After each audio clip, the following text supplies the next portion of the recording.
good morning, good afternoon, good evening, wherever you are. Welcome to the 101st vlog on my channel.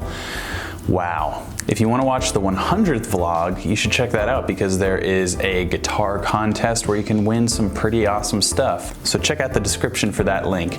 Today, however, we are on a new path. We're going to talk about voicings, and I've explained a little bit about different voicings and inversions using triads. So we already know that a triad can be inverted just by changing the chord tones.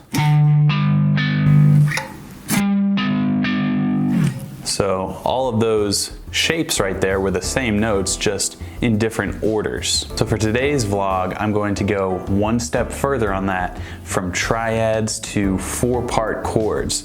And these have a fancy name called drop twos. I'm not going to get into why they're called drop twos, that's not important. Just know that they're inversions of themselves. So as with triads, there's root position, first inversion, second inversion, since there's 3 notes.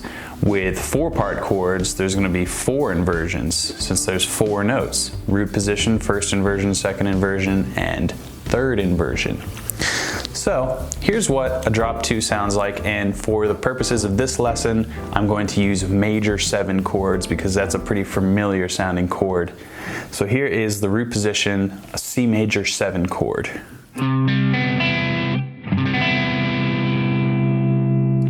Now, here is the first inversion, or a drop 2. So as you can hear, it has kind of a different tonality. It almost sounds minor the way it's constructed, but I can assure you these are the same notes. They're just in a different order. So as you can see, we have the root, 5th, major 7th, and 3rd. As I move up to this position, I'll show you those same notes. This time we have the major 3rd on top. Here is the major 7th. Here is the root. So, and obviously on top here's the 5th.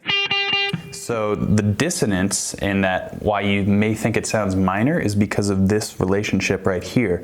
We have the major 7th and the root right next to each other, so it creates this.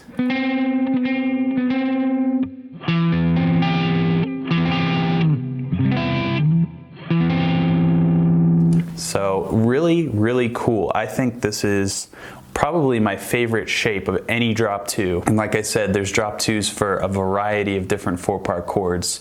Minor 7, dominant 7, diminished 7. Really any 7th chord you can think of, or 4-part chord you can think of, there are inversions, aka drop 2s for them. So as we move up here to the second inversion, I'll show you the first 2 positions so you can hear the relationship.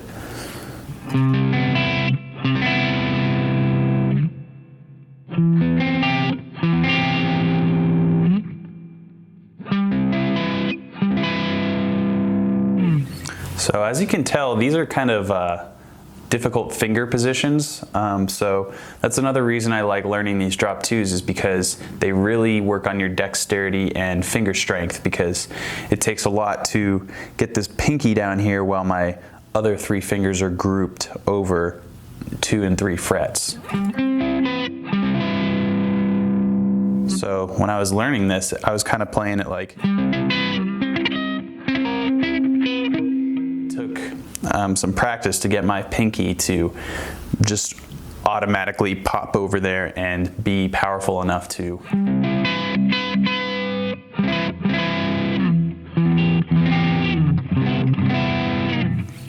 So we have here, we have the 5th on top, and then this is the root, and the 3rd, and then the 7th. Now, moving up to the final position, which is the 3rd inversion, we have, so in context,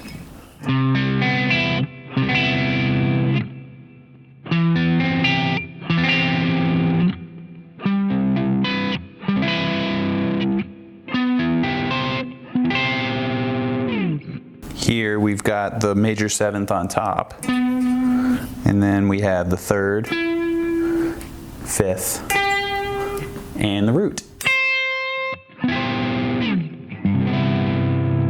So how do these come into play when you're playing the guitar normally and not just practicing them? There's two ways you can implement drop twos into your guitar playing. You can either use them to write your own music. Obviously, they can be really inspiring sounds on the guitar. As you can hear, they're a lot different than your traditional bar chord.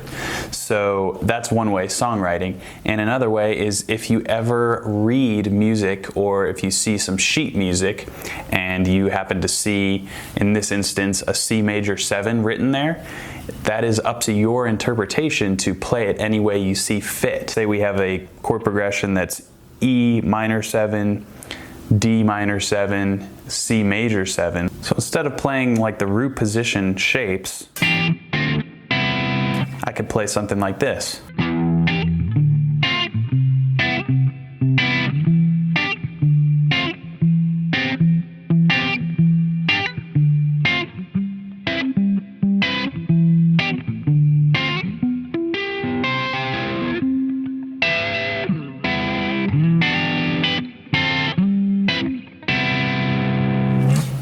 So lots of different ways you can go there. Obviously, I could also change those root position minor 7 chords to drop twos, which I'll get into in another lesson perhaps, but you can also reharmonize your favorite guitar songs. So a great example that I always use is Little Wing.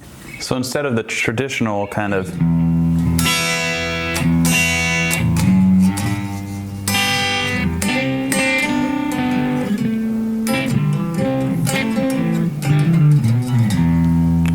we could have something a little different.